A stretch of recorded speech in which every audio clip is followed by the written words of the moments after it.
Alright. So, you guys have probably seen the last two videos where I was flying this thing around. It's a little Cessna. And I really like this. It comes with an awesome controller. Like, it's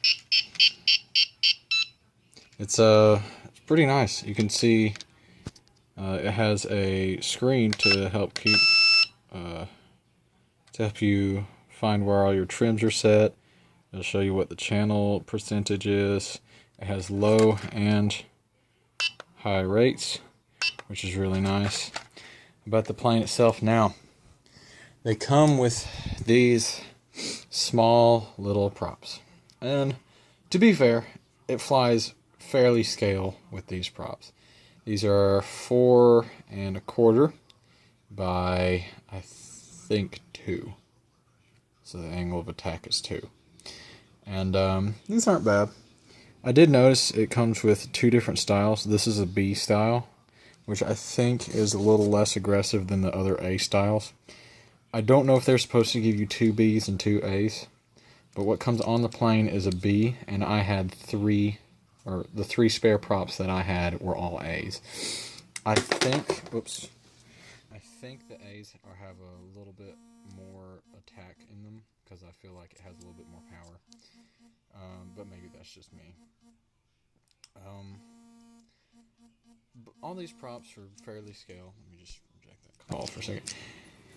And, you know, it flies fairly well with them, you know. And they're really cheap, and it comes with 4, which is really nice. I haven't really chewed up any. Although the one that came on it is getting there. But, what I did was, I wasn't very happy with the amount of power it had. It was okay, and it was flying very scale. But my brother, we got him a plane, and he was going to get it, but some things happened, and he couldn't. So, my parents and I got it for him.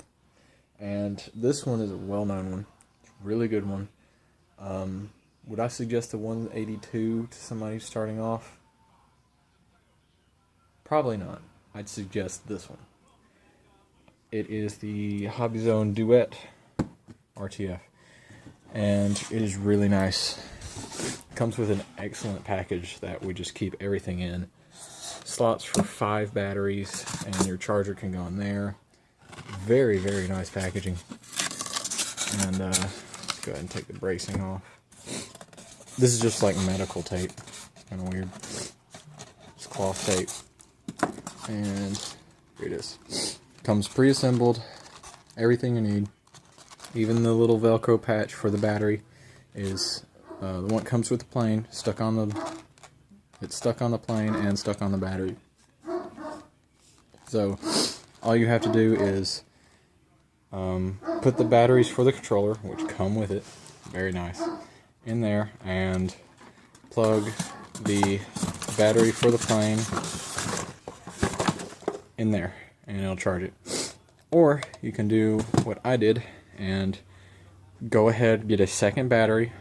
If you get it off of Amazon, it'll be one of the related items. The plane, the extra battery, and this, the USB charger, definitely get it, because you don't want to be using all your batteries, all the double A's out of this thing to charge the plane batteries. All of that together, Amazon Prime shipping is like $80 something. Really good deal. That was cheaper, but this is better. So, just a little heads up. Another heads up. The foam is very brittle. We already had a small accident which chipped the nose off, but a little hot glue and it's fine. It's not going anywhere. I need to actually tape this back down. I took the little cockpit up because with tape along here, along there, and up here, you can take it off, and that's where the little flight controller and speed controller are. This is a very nice plane. It comes with active gyros, so whenever you are in wind, if it starts to yaw one way or another, it will self-correct with the differential thrust motors. And it does not have a rudder, but it uses the 2 motors as differential thrust to give you the uncoordinated turns. Very nice, very wide, plenty of authority in the elevator. The push rods, they could be better. The ones on the Cessna are actually a little bit thicker, but you know, they do the job. If it's bugging you, get a barbecue skewer and tape it to that. It'll stiffen it up. I'm about to do that to this one. It flies really nice. It has 4 different adjustments for amount of range in the throws for the elevator. You can see those little holes there. Maybe. Yeah, there you go. And we have it on the closest one, which is going to give you the most pitch variation. Landing gear is excellent. I love this thing. It has a lot better of construction for the landing gear than the Cessna. And the drag wheel is really nice in the back. Does not turn, but you don't really need it because those, although those are tiny, tiny little propellers, they have some power. It's 2 brushless motors. This thing will climb out of the box way faster than the Cessna will.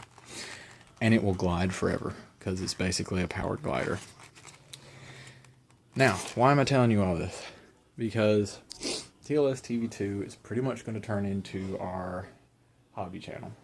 The Leafy Spring's still going to be car stuff, and we'll probably still have a little bit of car stuff on TLS TV2, but I'm getting back into RC planes. I was into it when I was a kid, and I never could get a real plane.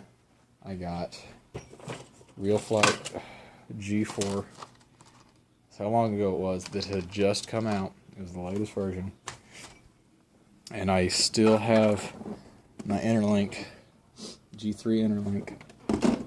And I just decided, I started watching the YouTube channel called Flight Test. And I decided, you know what? I'm going to go get myself a cheap little foamy. And I like the look of the Cessna. And I thought, yeah, sure, why not?